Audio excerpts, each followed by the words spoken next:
War feels imminent. The Strait of Hormuz, Iran, escalating tensions, and every headline makes it feel closer, more real, more inevitable. Your nervous system is on high alert. You're catastrophizing. You can't focus. You're stuck in fight or flight, waiting for something terrible to happen. And you're asking, how do I stay grounded when war actually feels like it's coming? Here's the truth. You can't control whether war happens, but you can control your internal state. And staying grounded isn't about pretending everything's fine. It's about being present and functional even when the future is uncertain and scary. I've been where you are.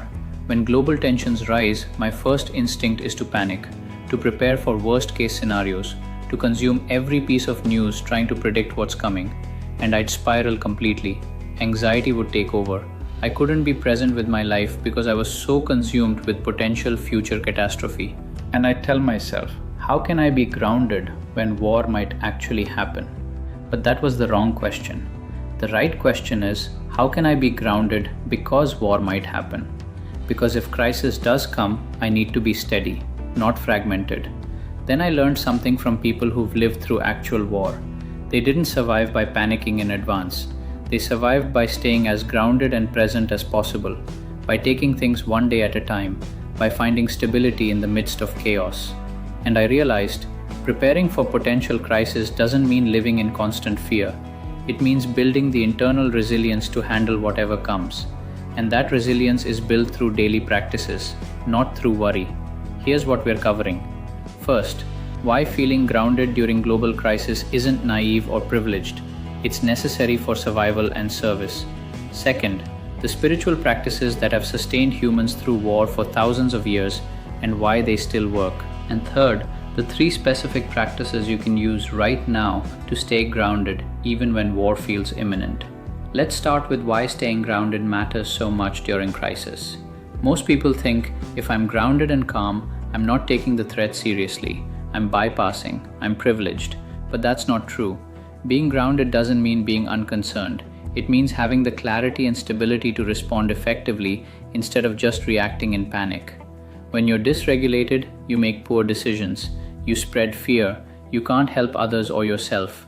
But when you're grounded, you can think clearly, act wisely, support the people around you, and meet crisis with presence instead of panic. Throughout history, the people who survived and helped others through war weren't the ones who panicked hardest. They were the ones who stayed grounded, who maintained their humanity, who found small moments of peace and connection even in chaos. Not because they didn't care, but because staying grounded allowed them to keep functioning, to keep showing up, to be a stabilizing force when everything around them was falling apart. That's not privilege, that's wisdom, that's resilience, and it's available to you. Here's what's happening spiritually when war feels imminent. You're experiencing what spiritual traditions call groundlessness. The illusion of security has been stripped away. You thought the world was stable, predictable, safe, and now that illusion is shattered. War might happen, systems might collapse, the future is uncertain, and your ego is terrified because it can't control outcomes, it can't guarantee safety. And that terror shows up as anxiety, as catastrophizing, as desperate attempts to predict and prepare. But here's the spiritual opportunity hidden in this groundlessness. When you can't rely on external security, you're forced to find internal security. When the world can't guarantee your safety, you have to build safety within yourself. And that internal groundedness, the kind that doesn't depend on circumstances being okay, is what all spiritual traditions point to. It's what mystics, sages, and survivors of crisis have cultivated for millennia. The ability to be at peace even when the external world is in chaos, not through denial, through presence. Now, spiritual practices for crisis aren't about making yourself feel better by pretending there's no threat. They're about cultivating the internal stability to meet threat with clarity instead of panic. They're about staying connected to what's real and meaningful even when the world feels like it's falling apart. And they work because they've been tested by humans who've actually lived through war, plague, famine, and collapse. These aren't Instagram affirmations, they're survival tools. Here's how you actually stay grounded when war feels imminent. Practice number 1. Ground in the present moment, not in the imagined future. Your anxiety isn't about what's happening right now, it's about what might happen. War might break out, systems might collapse, people might die, and you're living in that imagined future, trying to prepare for it, trying to control it. But you can't prepare for something that hasn't happened yet. All you can do is be present to this moment. And in this moment, right now, you're okay.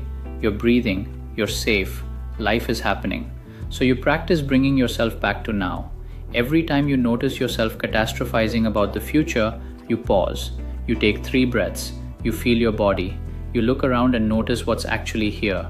The chair you're sitting in, the sounds in your environment, the sensation of your feet on the ground.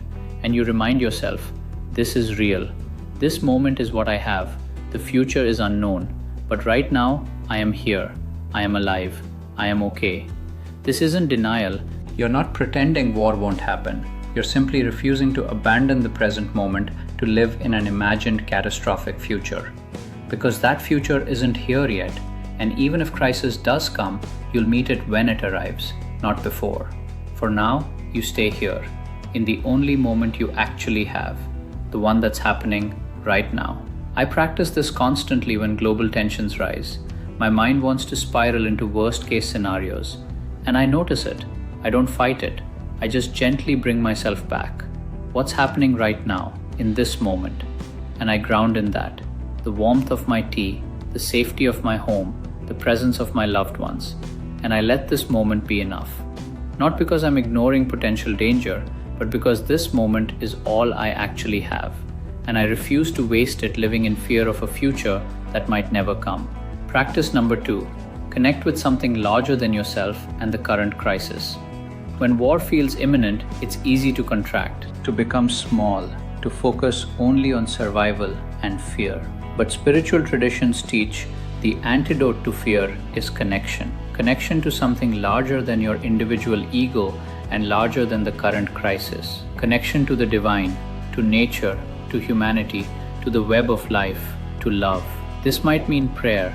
If you have a spiritual practice, use it. Connect with whatever you consider sacred. Ask for guidance, for strength, for peace. Not because a higher power will stop war, but because connecting with the sacred reminds you that you're part of something bigger, that your life has meaning beyond just survival, that even in crisis, there's something worth protecting, something sacred. Or it might mean spending time in nature, sitting with a tree that's been alive for 200 years, watching the ocean, feeling the earth beneath you. Nature has seen countless human crises, wars, plagues, disasters, and it continues. Seasons change, life persists, and being in nature reminds you humans have survived crisis before. Life finds a way.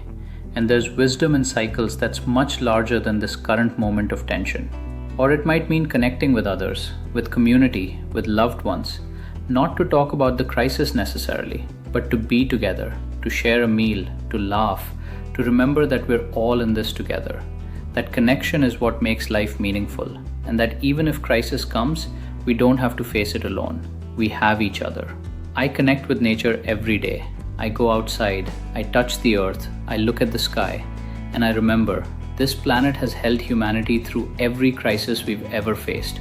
And it's still here. Life is still happening. And my fear, while valid, is just one small part of a much larger story. That doesn't make my fear go away, but it puts it in perspective. And perspective is grounding. Practice number 3. Take meaningful action within your sphere of influence, then release the rest. You can't control whether war happens, but you can control how you prepare. And there's a difference between wise preparation and panic-driven obsession. Wise preparation looks like having emergency supplies, having a plan for your family, staying informed from reliable sources, contributing financially to humanitarian organizations if you can, connecting with your community, strengthening relationships, and then releasing the outcome. Panic-driven obsession looks like compulsively checking news, stockpiling excessively, catastrophizing constantly, spreading fear to everyone around you, abandoning your life to prepare for collapse that may never come. And that doesn't keep you safe. It fragments you. It makes you less capable of handling crisis if it actually arrives.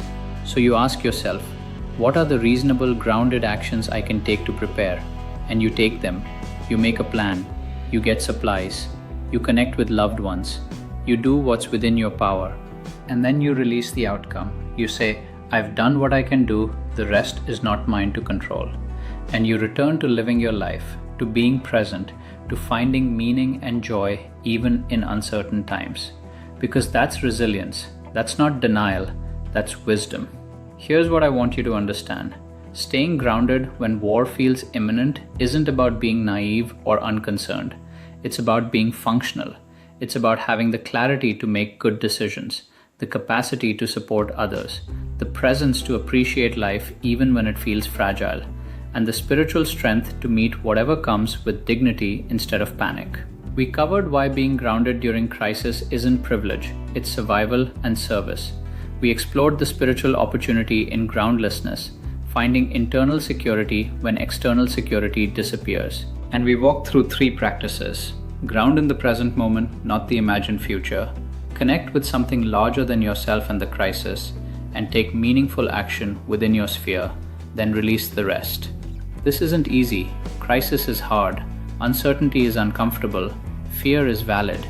But you're stronger than you know. Humans have survived every crisis that's ever come, and if this one comes, you'll survive it too. Not by panicking in advance, but by staying as grounded and present as possible, by connecting with what matters, by taking wise action, and by trusting that you have the resilience to meet whatever happens. So here's your practice for today.